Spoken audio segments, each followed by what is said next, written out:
Welcome once again to my channel. Today we have this given question on the board for us to name the Iupac.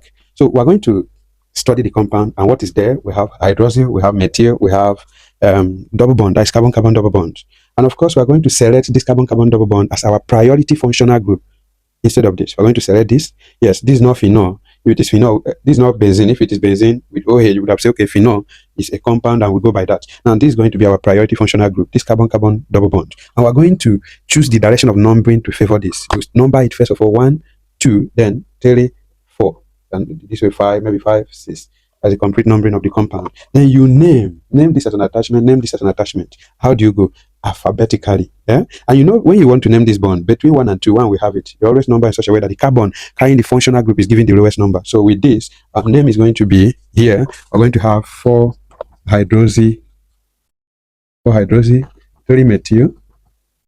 You can now 3 methyl, then cyclo. This is cyclohexene. You can say cyclo has, to show unsaturation, has 1 in.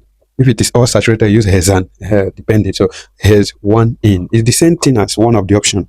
You can name it has 1 in or 1 hexene. So we go to option C, 4 hydroxyl, 3 methyl, 1 cyclohexene is correct. So option C is very okay. That is how to name this compound. Please like, share, and comment. Don't forget to drop your question, if any. Bye.